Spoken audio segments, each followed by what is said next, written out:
Magandang umaga po sa inyong lahat. Ako po si Police Colonel Eduardo Asierto. Ako po ay isang pulis na nanilbihan ng mahaba at tapat para tulungang masawata ang iligal na droga sa ating bansa. Matagal po akong naging anti-narcotics operative at natalaga po ako bilang Deputy Director ng PNP Anti-Illegal Drug Group at PNP Drug Enforcement Group. Ako din po ang parehong Police Colonel Eduardo Asierto na matagal nang ipinapahanap at ipinapapatay ng dating Pangulong Duterte sa militar at sa kapwa ko pulis. Pinapapatay po ako ni Duterte dahil natalisod ko at pinaimbestigahan ko sila Michael Yang at Alan Lim na malapit nilang kaibigan ni Senator Bongo. Ako po at ang kasamahan kong si Police Captain Lito Perote ang nakadiskubre ng mga illegal na aktibidad at gumawa ng report tungkol kay Michael Yang at Alan Lim, mga personalidad sa illegal na droga na laging nakikitang nakasama ni Pangulong Duterte at Senator Go.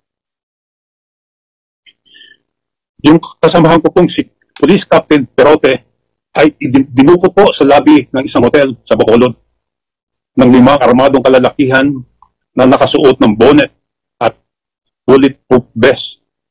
Meron din po silang mga lookout sa labas. Hindi na po makita hanggang ngayon si Perote at malamang patay na si Perote. Matagal na po akong natatakot para sa aking buhay dahil ako ay pinapapatay ni Duterte. Sila po ay ma-impluwensya hanggang ngayon. Pero this has got to stop. Tapos na ang maliligayang araw ni Duterte, Bongo at Bato de la Rosa. Isama na rin natin si Aaron Aquino, si Oscar Albayalde at Wilkins Villanueva. Dapat na silang usigin ng batas. Dapat malaman ng tao ang kanilang kasamaan. Panahon na ng paniningil. Bibigyan linaw ko ang mga intelligence report ko. Ang dahilan kung bakit ako binigipit ni Duterte. At bibigyan linaw ko din yung raid namin sa Davao noong gabi ng December 31, 2004. Hindi ko alam noon, papala tayo pinagluloko ni Duterte. Ang utos pa nga ni Duterte ay sunugin ang Shabu Laboratory, pero hindi ako pumayag. Bago po ako magpatuloy, gusto ko lang po ding ilahad sa inyo na yung mga kasama ko sa trabaho na humarap sa Senate Blue Ribbon hearing, si Captain Perote, si Master Sergeant Jerry Liwanag, kasama na din si Director Pajardo, lahat ay patay na. Silang lahat ay pawang mga inosente at walang kasalanan. Matitino po silang mga pulis at tapat sa kanilang tungkulin. Si Master Sergeant Jerry Liwanag ay pinagbabaril at napatay sa Bulacan. Si Director Pajardo namatay na mag-isa sa ibang bansa. Si Captain Perote hanggang ngayon nawawala at patay na. Ito po yung aking timeline. Sisimulan ko po ito dun sa December 31, 2004 kung saan ni-raid namin yung Shabu Laboratory sa Davao, sa Domoy. Noong panahon na yon, ang identified lang namin ay si Alan C. Kasi siya yung lagi nagpupunta sa laboratory. Si Johnson Chua, na identified na owner at financier, ay hindi namin nakikita na pumapasok sa laboratory. Pero yung bahay niya, alam namin kung saan, sa Davao City. Pero during that time, hindi namin siya kilala. Si Michael Yang naman ay hindi namin nakita during the surveillance sa Davao noong December 24. Nagsimula po kami mag-surveillance sa Domoy is ng late October. At nag-full-time kami ng full-time surveillance noong November hanggang December, hanggang sa dismantle namin siya. Si Michael Yang, talagang hindi siya nakita ron. Hindi namin siya nakita. Kasi ang participation ni Michael Yang during that time is siya ang sumalubong ng 2 container ng mga equipment at chemicals na galing ng Pulyok Port sa Cotabato City. Siyang pumunta siya nag-ayos, at siya nag-atid sa iba-ibang lugar. Hinatid niya sa Cagayan de Oro at doon sa Domoy. Yan ang participation ni Michael Yang sa Davao Laboratory noong 2004. Noong April 2016, una kong narinig o unang nireport sa akin ng aking asset, si Michael Yang. Ipinakita sa akin ng aking asset yung picture ni Michael Yang, ni Duterte at ni Bongo sa loob ng eroplano. Yung pong nakikita nyo, yan po yung picture na pinakita niya sa akin. Ang sabi niya sa akin dito is si Michael Yang is laging kasama si then presidential candidate Duterte at si Bongo. Nung tinanong ko kung sino si Michael Yang, ang sabi niya, si Michael Yang ay kasama sa Davao Laboratory. Nung makuha ko yan, April 2016, hindi ko masyadong inintindi kasi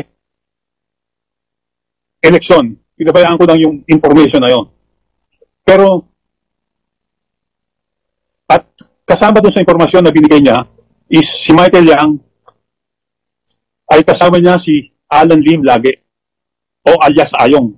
Silang dalawa ang patuloy na nagtatrabaho sa illegal na droga. At sinabi rin niya na si Alan Lim o si Li Wenqiong o Wen Lichen ay involved sa na-dismantle na Cebu Laboratory sa Cavite noong 2003. So ang ginawa ko is kumuha ko ng ebidensya. Ang ebidensya, ang nakuha ko noong November 2016, alam na ni Chief De La Rosa during that time na si Michael Yang at Alan Lim ay may involvement sa droga. At ang sabi niya noon is, imbestigahan mabuti, kumuha ng ebidensya. So, naghanap na kami ng ebidensya, nakuha namin ang court record ni Alan Lim o Wen Li Chen sa Cavite RTC. Ito yung desisyon ng kanyang kaso sa Cavite RTC. Na-dismiss ang kaso niya dahil for failure to observe Section 21 ng mga police. At ang presiding judge during that time ay yung NBI director ngayon na si Judge Jaime Santiago.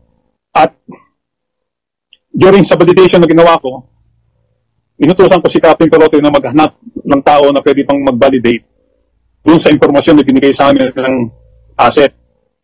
So, noong August 10 to 12, bumiyahe kami ni Captain Lito Perote sa Davao City at kinausap namin nung isang informante para matanong kung anong involvement ni Michael Yang sa Davao Rig.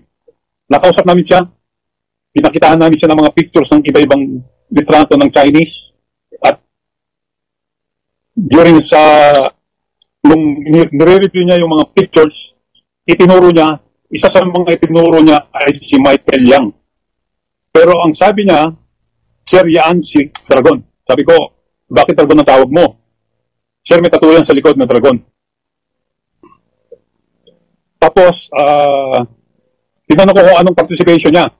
Sabi niya, Sir, yan ang kumuha ng tumanggap ng 2 container galing Tulok na mga equipment at chemicals para doon sa Domoy at yung iba dinala sa Cagayan de Oro. Sa huli, sinabihan namin yung informant na yon na patuloy na maghanap ng impormasyon tungkol kay Michael Yang. So, bumalik kami ng Maynila.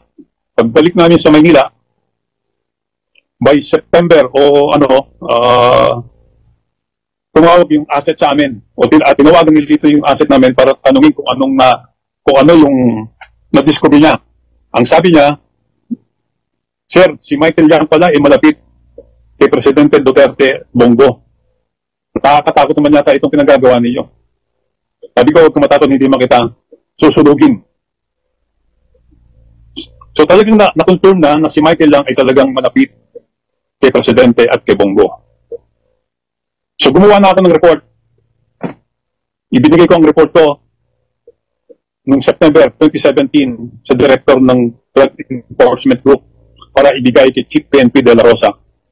Pero ito yung panahon ng Marawi siege. Hindi niya naibigay at siya ay na-relieve at ginawa ng regional director ng ARM. ng BARD. So, ibinalik sa akin yung report. Hinawakan ko lang. Then, nung December 2017, nalaman ko na si Alan Lim ay iniimbestigahan din ng anti-kidnapping group dahil sa involvement sa kidnap or ransom ng mga Chinese sa mga Pogo. Ang report nun kay Alan Lim is alias Ayong.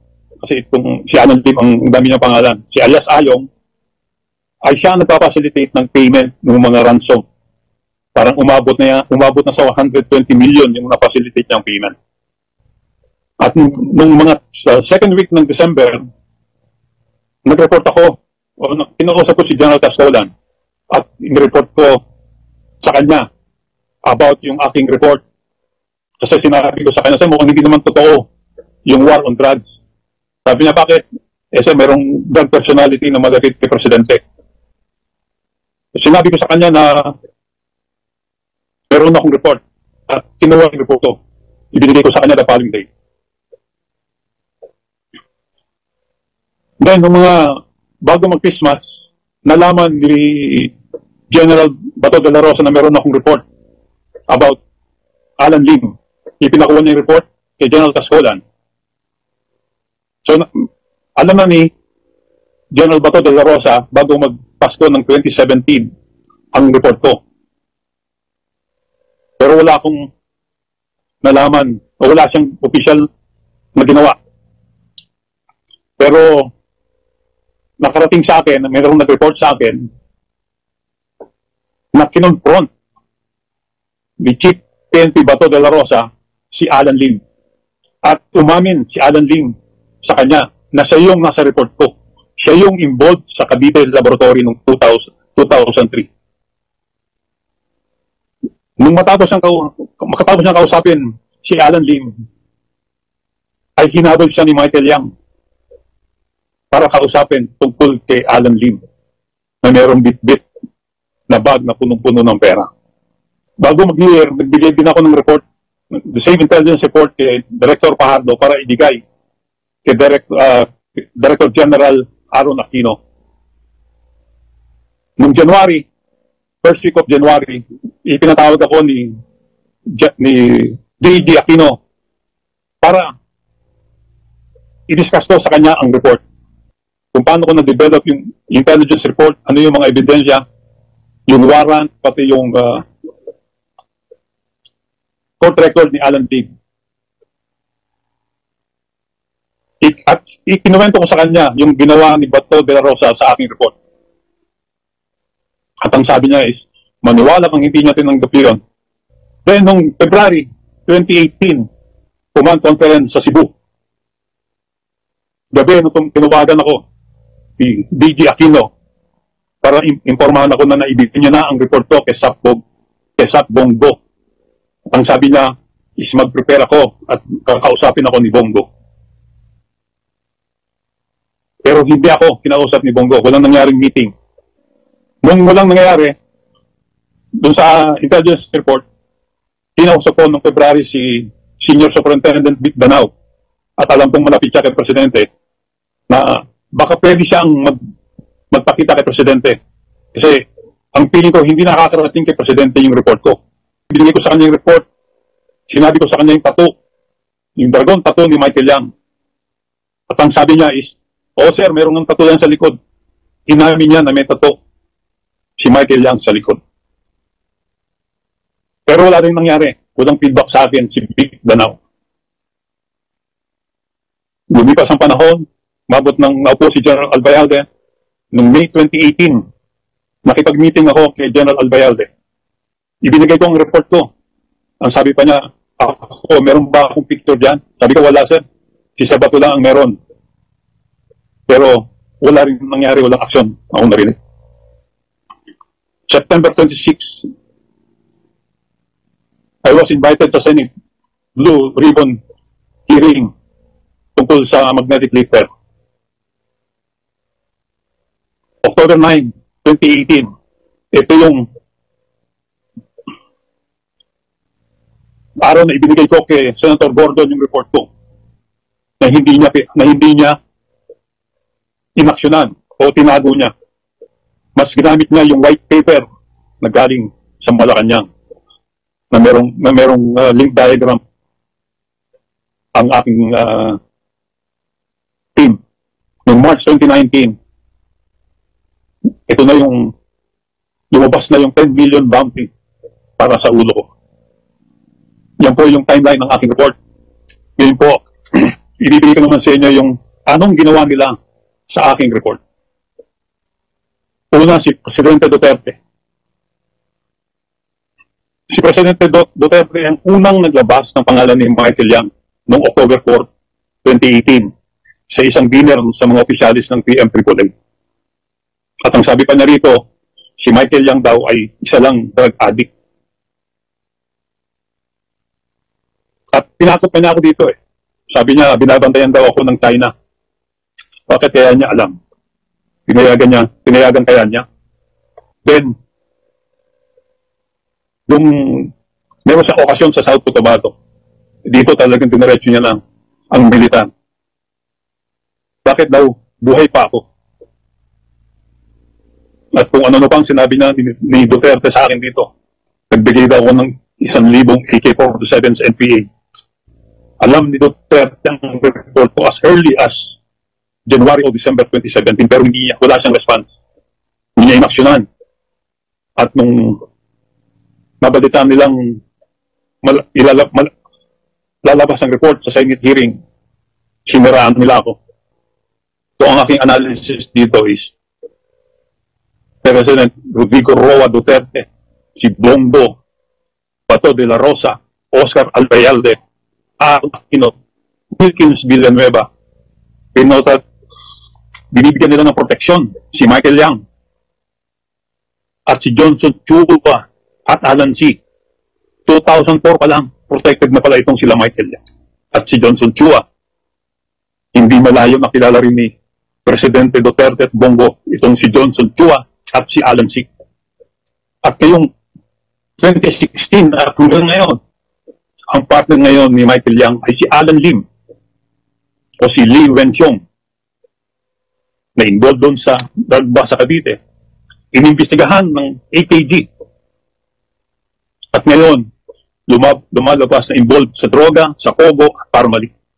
Ito yung mga taong pinotektahan nila. Therefore, Rodrigo Roa Duterte, Bongo, Bato de la Rosa are protecting and are integral to the security of the illegal drug network operating in the country. They allow the entry of large volume of illegal drugs to our ports and supported the syndicates by defending them, targeting those that goes against them, and play dumb to true justice. These are my facts, based on my personal experiences, information gathered, and assessment as an experienced anti-narcotic operator for 2 decades. To the long gray line, alam kong gusto niyong i-challenge ako. Ang sagot ko sa inyo, all right, sir. Maraming salamat po, Mr. Chairman.